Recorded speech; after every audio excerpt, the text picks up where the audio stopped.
Hello everyone, doctor Shafali और आप। Pregnancy में एक जांच ऐसी है जिसके बारे में चाहे छोटा शहर हो चाहे बड़ा, सबको पता है आजकल। वो है सोनोग्राफी। अल्ट्रासाउंड सोनोग्राफी एक ऐसी जांच है जिससे हम अपने प्यारे से बच्चे को माँ के गर्भ में ही देख लेते हैं, जिससे कि हमें बहुत सारी चीजें कंफर्म हो जाती हैं। सबसे पहला डेट पता चल जाती है, बच्चे में कोई एबनॉर्मेलिटी तो नहीं, बच्चे का वजन कितना है, पानी कितना है। तो सभी आजकल क्यूरियोसिटी से मुझे यही पूछते हैं कि मैम सोनोग्राफी कैसे होती है, क्या होती है, किरणें होती है क्या और कितनी होती है। तो आज का लॉन्ग वीडियो इसी चीज को डेडिकेटेड है, आपके 9 महीने में सोनोग्राफी के बारे में सारी जिज्ञासा शांत करने के लिए। पहली बात, सोनोग्राफी में किरणें बिल्कुल भी नहीं होती।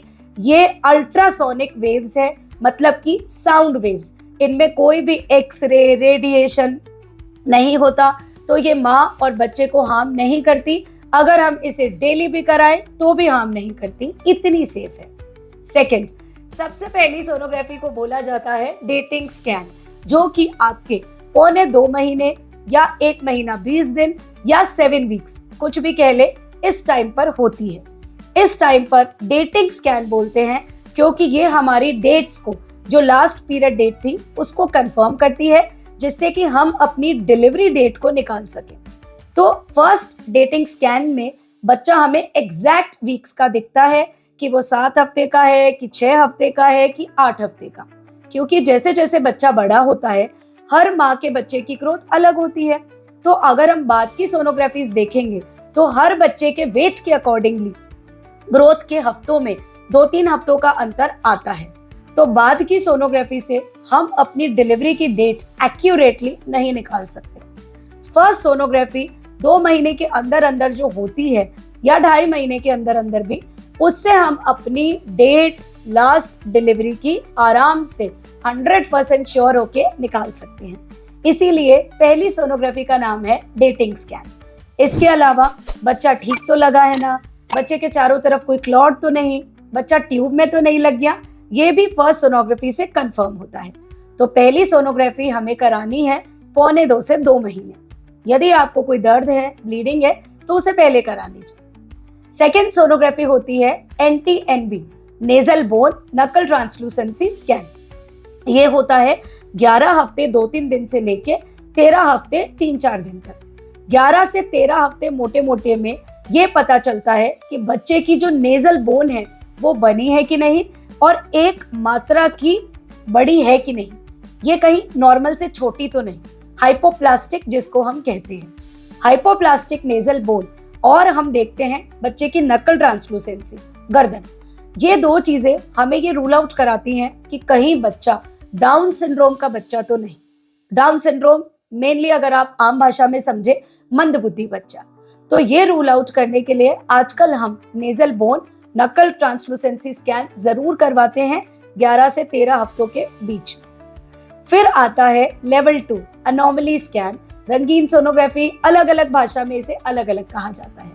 18 से 22 हफ्ते के बीच में ये अनोमली स्कैन इसलिए किया जाता है कि अब जो बच्चे में अंग विकसित होने थे, उसका हाथ, पैर, दिमाग, हार्ट, लंग्स, पेट, जो कि 18 से 22 के बीच में बनेगा, वो उचित बना है कि नहीं, कहीं उसमें कोई एबनॉर्मेलिटी तो नहीं, उसकी रीढ़ की हड्डी में कोई छेद तो नहीं, उसके ब्रेन में हमें कुछ तो नहीं दिख रहा, उसका हार्ट बना कि नहीं बना।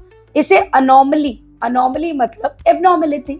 इसीलिए कहा जाता है कि बच्चे में यदि हमें कोई एबनॉर्मेलिटी दिख रही है तो उसे हम टाइमली ही डायग्नोज कर सकें, और यदि वो बच्चा बहुत ज्यादा अनोमलस है, उसमें ऐसी कोई विकृति है कि वो आगे नहीं बढ़ सकता, तो आप उसे सरकारी किसी भी सेंटर पे या प्राइवेट सेटअप में, जिन्होंने लाइसेंस ले रखा है टर्मिनेट करने का, आप उसे टर्मिनेट करा सके, लेकिन वो सरकारी गाइडलाइंस की बीमारियों के अंदर आना चाहिए। इसीलिए 18 से 22 पे अनोमली स्कैन कराया जाता है। और यदि बच्चा बिल्कुल स्वस्थ है, उसमें कोई छोटी मोटी दिक्कत है जिसके लिए आपको कुछ नहीं करना, तो आप रिलैक्स हो जाएंगे। यदि ऐसी कोई विकृति है जिसे फॉलो अप की जरूरत है, या आपको NIPT या कोई जेनेटिक टेस्ट की जरूरत है, एमनियोसेंटेसिस की जरूरत है तो भी आपको 18 से 22 के बीच में टाइमली पता चल जाएगा, ताकि हम वो जांचें भी करा सकें। फिर आता है ग्रोथ स्कैन। आपने 18 से 22 पे कराया, फिर अगले 3 महीनों में हमारा बच्चा कितना बढ़ा, वजन कितना बढ़ा, पानी कितना है बच्चे के चारों तरफ, आवल के आटे, हमारा आवल नीचे तो नहीं, ये देखने के लिए हम नॉर्मली 27 से 32 हफ्ते के बीच में ग्रोथ स्कैन कराते हैं। ये ग्रोथ स्कैन हमें निश्चिंत कर देता है कि जो हमारी टमी हमें दिख रही है वो बिल्कुल परफेक्ट है, या फिर कई बार हमें हमारी टमी कम भी लगती है तो भी हम ग्रोथ स्कैन कराते हैं, जिससे बच्चे का वजन पता चल जाए, पानी पता चल जाए, बच्चा यदि मूवमेंट कम कर रहा है तो भी हमें श्योर हो जाए कि हमें ऐसे ही लग रहा है बच्चे का मूवमेंट कम है, बच्चा हमारा बिल्कुल स्वस्थ है। इसे कहते हैं ग्रोथ स्कैन। 27 से 32 हफ्ते के बीच में किया जाता है। फिर आता है फाइनल स्कैन, क्योंकि सभी का एक ही प्रश्न होता है, मैम कितनी सोनोग्राफी होगी, बार बार कराओगे क्या, फिर कब होगी, फिर कब आना है? तो उन्हीं के लिए ये जवाब है कि 36 हफ्तों के बाद एक फाइनल स्कैन, क्योंकि ये लास्ट स्कैन है, अगर आपको कोई दिक्कत नहीं निकलती तो ये फाइनल स्कैन 36 हफ्ते के बाद होता है, नॉर्मली 37-38 हफ्ते पे, जो आपको लास्ट बच्चे का वजन, उसका हेड, उसका नॉर्मली पानी कितना है, कॉर्ड एक आटा है कि 2 आटे हैं, इसके अलावा पोजीशन कैफिलिक है कि ब्रीच है, और आपकी आवल अपनी सही जगह पर है कि नहीं, ये सभी चीजें बताती हैं, जिससे आपको जब भी लेबर पेन चालू हो 38 हफ्ते पे, 39 वीक्स पे, 40 वीक्स पे, तो हम निश्चिंत होकर आपकी नॉर्मल डिलीवरी की ट्रायल कर सकें, आपको दर्द दे सकें, आपको दर्द के इंजेक्शन रिलैक्सली लगा सके, क्योंकि हमें तो पता है कि सब कुछ पेट के अंदर नॉर्मल है।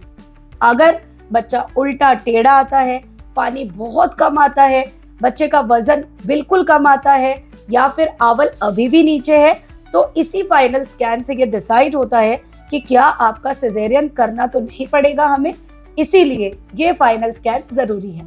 तो इस तरह से मैंने आपको सारा बता दिया कि अल्ट्रासाउंड कब कब होगा, कैसे होगा, इसमें कोई रेडिएशन नहीं, ये सेफ है। एक सवाल बहुत ज्यादा पूछा जाता है कि पेशाब कब रोक के सोनोग्राफी करानी है, तो 3 महीने से पहले वाली सोनोग्राफी जो फर्स्ट डेटिंग स्कैन है, उसके लिए आपको अपना ब्लैडर, पेशाब की थैली भरनी है। 3 महीने वाला स्कैन जैसे कि NT-NB के लिए भी आपको यूरिन रोकने की जरूरत नहीं, क्योंकि बच्चा ऊपर आ गया तो हमें आराम से दिख जाएगा। फर्स्ट डेटिंग स्कैन के लिए ब्लैडर भरना है, बाकी सारे स्कैन यूरिन खाली करके करवाने हैं। खा सकते हैं क्या खाना? बिल्कुल, खाना खा के सोनोग्राफी करानी है, खाने से बच्चे का कोई संबंध नहीं, इनफैक्ट खा के कराएंगे तो आपको बैठे बैठे वहां पे चक्कर भी नहीं आएंगे। फिर पूछा जाता है कि डॉपलर स्कैन क्या होता है? डॉपलर स्कैन होता है कलर डॉपलर स्कैन, मतलब बच्चे में खून का दौरा देखा जाता है। अगर हमें लगता है कि बच्चे की ग्रोथ कम लग रही है, पानी कम है, बच्चे का वजन नहीं बढ़ रहा, तो हम कलर डॉपलर स्कैन कराते हैं, तो इंश्योर करते हैं कि बच्चे के अंदर जो ब्लड सप्लाई जा रही है वो पूरी जा रही है कि नहीं, बच्चे को पूरी ग्रोथ मिल रही है कि नहीं, बच्चे की ब्रेन को ब्लड सप्लाई मिल रही है कि नहीं।